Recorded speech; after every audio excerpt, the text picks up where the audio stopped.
ആദ്യത്തെ 10 മണിക്കൂർ, അതായത് 36,000 സെക്കൻഡുകൾ കൊണ്ട് 51,000 ലൈക്കുകൾ. അതായത് ഓരോ സെക്കൻഡിലും 1.5 ലൈക്ക്.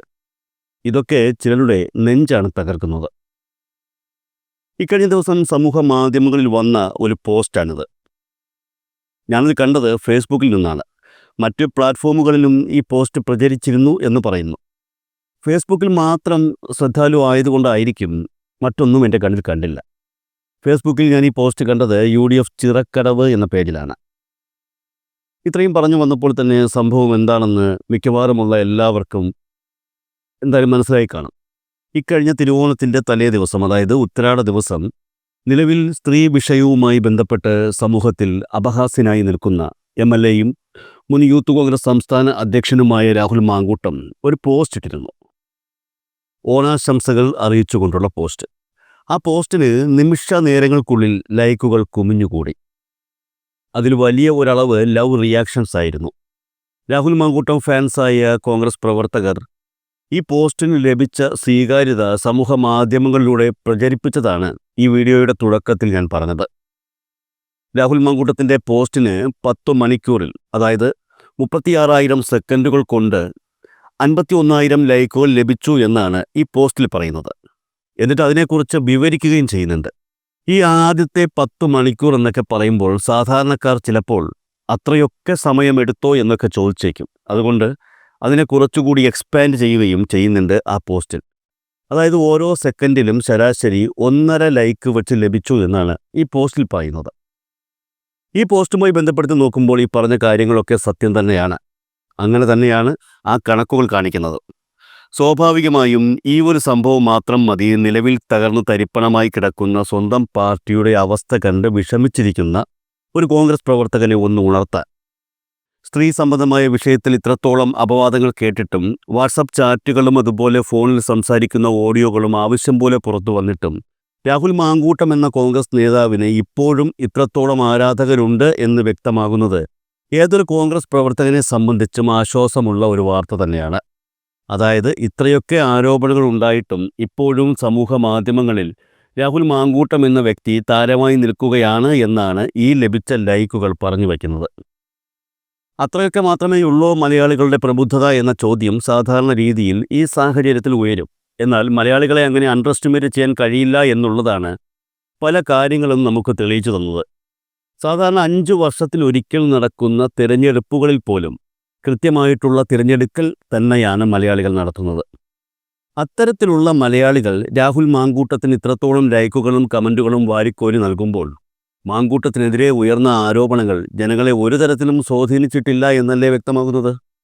എവിടെ പോയി മലയാളികളുടെ പ്രബുദ്ധത എന്ന് ഒരു വിഭാഗവും പ്രബുദ്ധരായ മലയാളികൾക്ക് കാര്യം മനസ്സിലായി എന്നും മറുവിഭാഗവും ഇതിൻ്റെ പേരിൽ ഇപ്പോൾ പരസ്പരം വാദിക്കുന്ന തിരക്കിലാണ്. മാങ്കൂട്ടം സ്ത്രീ വിഷയത്തിൽപ്പെട്ട് നാണംകെട്ട് യൂത്ത് കോൺഗ്രസ് അധ്യക്ഷ സ്ഥാനം രാജിവയ്ക്കുന്നതിന് മുൻപ് അദ്ദേഹം ഫേസ്ബുക്കിലും മറ്റും ഇടുന്ന പോസ്റ്റുകൾക്ക് ലഭിക്കുന്ന റിയാക്ഷനുകൾ എടുത്ത് പരിശോധിച്ചാൽ ഇപ്പോൾ ഇടുന്ന പോസ്റ്റുകൾക്ക് ലഭിക്കുന്ന റിയാക്ഷനുകൾ എങ്ങനെയാണ് ഒറ്റയടിക്ക് ഇത്തരത്തിൽ വർദ്ധിക്കുന്നത് എന്നൊരു ചോദ്യം ഉയരും. യഥാർത്ഥത്തിൽ അതൊരു ചോദ്യമല്ല, അതൊരു ഉത്തരമാണ്. ഫേസ്ബുക്ക് റിയാക്ഷൻസ് ഇത്തരത്തിൽ ക്രമമില്ലാതെ വർദ്ധിക്കുന്നുണ്ടെങ്കിൽ ആ വർധനയുടെ ലക്ഷ്യം മറ്റെന്തൊക്കെയോ ആണ് എന്ന് വ്യക്തമാക്കുന്ന ഉത്തരം. രാഹുൽ മാങ്കൂട്ടം എന്ന രാഷ്ട്രീയ ഭാവി അസ്തമിച്ചുപോയ നേതാവിനെ വീണ്ടും പൊതുജനമധ്യത്തിൽ സജീവമാക്കാനുള്ള ശ്രമങ്ങളുടെ ഭാഗമാണ് ഇപ്പോൾ നടക്കുന്ന ഈ പ്രവർത്തനങ്ങളെന്ന് ഞാൻ പറയുമ്പോൾ ആരും അവിശ്വസിക്കേണ്ട. ഇതുമായി ബന്ധപ്പെട്ട് കൃത്യമായി തെളിവുകൾ തന്നെയാണ് ഇപ്പോൾ പുറത്തു വന്നിരിക്കുന്നത്. ഈ തെളിവുകൾ എന്താണ് എന്ന് ഞാൻ പറയുന്നതിന് മുൻപ് ഈ സംഭവത്തിനോട് സാമ്യമുള്ള മറ്റൊരു സംഭവം ഞാനൊന്ന് ഓർമ്മിപ്പിക്കാം. മുൻപ് ഒരു വീഡിയോയിൽ ഞാൻ ഇക്കാര്യം വിശദമായി പറഞ്ഞതാണ്, അതുകൊണ്ട് അത് വിശദീകരിക്കുന്നില്ല. കേരളത്തിലെ മുൻ മുഖ്യമന്ത്രി ഉമ്മൻചാണ്ടി അന്തരിച്ചതിനെ തുടർന്ന് ഒഴിവ് വന്ന കോട്ടയം ജില്ലയിലെ പുതുപ്പള്ളി നിയമസഭാ നിയോജക മണ്ഡലത്തിൽ നടന്ന ഉപതെരഞ്ഞെടുപ്പിൽ ഉമ്മൻചാണ്ടിയുടെ മകൻ ചാണ്ടി ഉമ്മൻ മത്സരിക്കുകയും വലിയ ഭൂരിപക്ഷത്തിൽ അദ്ദേഹം വിജയിക്കുകയും ചെയ്തു. എന്നാൽ തെരഞ്ഞെടുപ്പ് കഴിഞ്ഞതോടെ വിജയിച്ച ചാണ്ടി ഉമ്മൻ ആയിരുന്നില്ല സമൂഹ മാധ്യമങ്ങളിൽ താരമായി മാറിയത്. ഈ തെരഞ്ഞെടുപ്പിൻ്റെ പേരിൽ സമൂഹ മാധ്യമങ്ങളിൽ നിറഞ്ഞു നിന്നത് ഇന്ന് പെണ്ണ് കേസിൽപ്പെട്ട് വീടിനുള്ളിൽ ഒതുങ്ങിക്കൂടിയിരിക്കുന്ന രാഹുൽ മാങ്കൂട്ടമായിരുന്നു. ഏകദേശം 10ഓളം ഓൺലൈൻ മാധ്യമങ്ങളിൽ ഒരേ തരത്തിലുള്ള ഫോട്ടോയും അതുപോലെ ഒരേ തരത്തിലുള്ള ക്യാപ്ഷനിൽ ഉപയോഗിച്ചിരിക്കുന്ന സ്മൈലി ചിഹ്നങ്ങൾക്ക് പോലും വ്യത്യാസമില്ലാത്ത രീതിയിൽ രാഹുൽ മാങ്കൂട്ടത്തിൻ്റെ പേരിൽ പ്രചരിക്കുകയായിരുന്നു. ചാണ്ടി ഉമ്മൻ്റെ വിജയത്തിന് ഏറ്റവും കൂടുതൽ പ്രയത്നിച്ചത് ഈ പറയുന്ന രാഹുൽ മാങ്കൂട്ടമായിരുന്നു എന്ന തരത്തിലാണ് സമൂഹ മാധ്യമങ്ങളിൽ പോസ്റ്റുകൾ നിറഞ്ഞത്. അതൊരു തുടക്കമായിരുന്നു. സാധാരണക്കാരനായ രാഹുൽ മാങ്കൂട്ടം എന്ന രാഷ്ട്രീയക്കാരൻ്റെ ഉയർച്ചയുടെ തുടക്കം. തൊട്ടടുത്ത മാസം രാഹുൽ മാങ്കൂട്ടം യൂത്ത് കോൺഗ്രസ് സംസ്ഥാന അധ്യക്ഷനായി ചുമതലയേൽക്കുകയും ചെയ്തു. പുതുപ്പള്ളി ഉപതെരഞ്ഞെടുപ്പ് കഴിഞ്ഞതോടെ പ്രചരിച്ച രാഹുൽ മാങ്കൂട്ടം വാർത്തകൾ കോൺഗ്രസ് പ്രവർത്തകർ ഏറ്റെടുക്കുകയും അതുവഴി പുള്ളിക്കാരൻ കേരളത്തിലെ ഒരു പ്രബല യുവജന സംഘടനയുടെ തലപ്പത്തെത്തുകയുമായിരുന്നു. അതിനു മുൻപ് തന്നെ രാഹുൽ മാങ്കൂട്ടം എന്ന പേര് കേരളം അറിയുമായിരുന്നു എങ്കിലും യൂത്ത് കോൺഗ്രസ് സംസ്ഥാന അധ്യക്ഷനായതിനു ശേഷം പുള്ളിക്കാരന് കൂടുതൽ രാഷ്ട്രീയ പ്രാധാന്യം കൈവന്നു. കേരളത്തിലെ കോൺഗ്രസ് രാഷ്ട്രീയത്തിൽ നിർണായക സ്വാധീനമുള്ള ഷാഫി പറമ്പിലിൻ്റെ പിന്തുണ കൂടി ഇദ്ദേഹത്തിന് ലഭിച്ചതോടെ വലിയ താമസമില്ലാതെ തന്നെ ഒരു MLA സ്ഥാനവും അദ്ദേഹത്തെ തേടിയെത്തി. അപ്പോൾ പറഞ്ഞു വന്നത് പുതുപ്പള്ളി ഉപതെരഞ്ഞെടുപ്പിൽ രാഹുൽ മാങ്കൂട്ടം വലിയ പണിയെടുത്തു എന്ന പ്രചരണത്തെക്കുറിച്ചാണ്. രാഹുൽ മാങ്കൂട്ടം ഇല്ലായിരുന്നുവെങ്കിൽ ഈ പുതുപ്പള്ളി ഉപതെരഞ്ഞെടുപ്പിൽ ചാണ്ടി ഉമ്മൻ തോൽക്കുമായിരുന്നു എന്ന രീതിയിലുള്ള പ്രചരണങ്ങളാണ് അന്ന് സമൂഹ മാധ്യമങ്ങളിൽ നടന്നത്.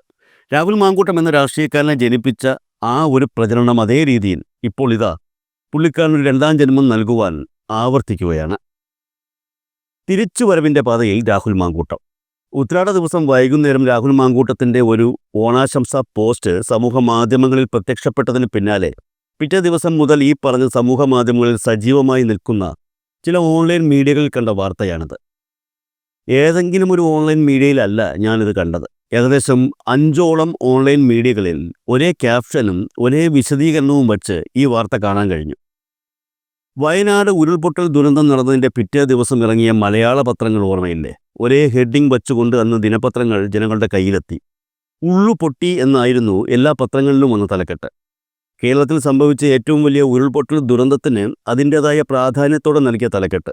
സ്വാഭാവികമായി നമുക്ക് ഉറപ്പിക്കാം എല്ലാ മലയാള ദിനപത്രങ്ങളും അങ്ങോട്ടും ഇങ്ങോട്ടും സംസാരിച്ച് സമ്മതിച്ച കാര്യമായിരിക്കും ഈ ഒരേ തലക്കെട്ട് എന്നുള്ളത്.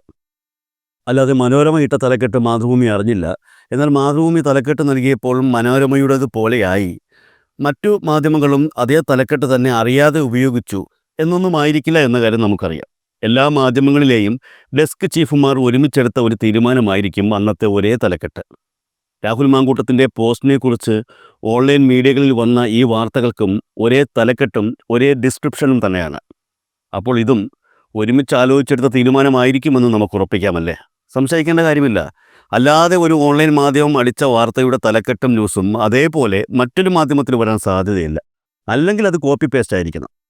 കോപ്പി ചെയ്യുകയാണെങ്കിൽ കൂടി എന്തെങ്കിലുമൊക്കെ ചെറിയ മാറ്റങ്ങൾ വരുത്തുവാൻ ആ ചെയ്യുന്നവർ ശ്രദ്ധിക്കും. പക്ഷേ ഇവിടെ അതൊന്നുമില്ല. പണ്ട് പുതുപ്പള്ളി ഉപതെരഞ്ഞെടുപ്പിൽ രാഹുൽ മാങ്കൂട്ടം ഭയങ്കര സംഭവമായിരുന്നു എന്ന് ഫേസ്ബുക്കിലെ വിവിധ ഓൺലൈൻ മാധ്യമങ്ങളിൽ വന്ന ഒരേ വാർത്ത പോലെ ഇതും ഒരേ വാർത്ത തന്നെയാണ് വന്നിരിക്കുന്നത്. അപ്പോൾ എന്താണ് സംഭവിച്ചത്? ഇതിനെയാണ് നമ്മൾ പെയ്ഡ് പ്രൊമോഷൻ എന്ന് പറയുന്നത്. അതായത് ഒരാൾക്ക് സമൂഹത്തിന് മുന്നിൽ ചില പ്രത്യേക സാഹചര്യങ്ങളിൽ അറിയപ്പെടേണ്ടതായോ ഉയരപ്പെടേണ്ടതായോ ആവശ്യമുണ്ടായാൽ അയാളെ സഹായിക്കാൻ ഫേസ്ബുക്ക് ഉൾപ്പെടെയുള്ള സമൂഹ മാധ്യമങ്ങളിൽ ഓൺലൈൻ മീഡിയകൾ സജീവമായി ഉണ്ട് എന്നർത്ഥം. അത്തരത്തിലുള്ള ഒരു കാഴ്ചയാണ് രാഹുൽ മാങ്കൂട്ടത്തിൻ്റെ കാര്യത്തിൽ നമ്മളിപ്പോൾ കണ്ടുകൊണ്ടിരിക്കുന്നത് എന്ന് തീർച്ചയായും ഉറപ്പിക്കാം. രാഹുൽ മാങ്കൂട്ടത്തിന് പിന്തുണയുമായി ഗ്രൂപ്പുകാർ രംഗത്തിറങ്ങി തുടങ്ങി എന്ന വാർത്തയൊക്കെ നമ്മൾ ഇതിനകം കേട്ടതാണ്. ഏകദേശം 7 ദിവസങ്ങൾക്ക് ശേഷം നടക്കുന്ന സംസ്ഥാന നിയമസഭാ സമ്മേളനത്തിൽ രാഹുൽ മാങ്കൂട്ടം പങ്കെടുക്കുമോ ഇല്ലയോ എന്ന കാര്യം ഇപ്പോഴും ഒരു ചോദ്യമായി തന്നെ നിൽക്കുകയാണ്. ആ ചോദ്യത്തിന് ഒരു പരിഹാരം കണ്ടെത്താനുള്ള ശ്രമമാണ് നമ്മളിപ്പോൾ കണ്ടുകൊണ്ടിരിക്കുന്ന ഓൺലൈൻ പ്രൊമോഷൻ പരിപാടിയിലൂടെ നടക്കുന്നത് എന്നാണ് മനസ്സിലാക്കാൻ സാധിക്കുന്നത്. ഇടുന്ന പോസ്റ്റുകളിലൊക്കെ വലിയ രീതിയിൽ ജനങ്ങൾ റെസ്പോണ്ട് ചെയ്യുമ്പോൾ സ്വാഭാവികമായും മാങ്കൂട്ടം എന്ന വ്യക്തിക്കെതിരെ മറ്റ് എതിരായ ജനാഭിപ്രായമൊന്നുമില്ലെന്ന് വിശ്വസിക്കേണ്ടി വരും. 10 പേർ ഇത് കാണുമ്പോൾ അതിൽ 5 പേരെങ്കിലും അത് വിശ്വസിക്കാനുണ്ടാകും. ഈ 5 പേരെയാണ് ഈ പറഞ്ഞ രാഹുൽ മാങ്കൂട്ടം എന്ന കൗശലക്കാരനായ സ്ഥാനാർത്ഥിക്കും പുള്ളിക്കാരൻ്റെ കൂട്ടുകാർക്കും വേണ്ടത്.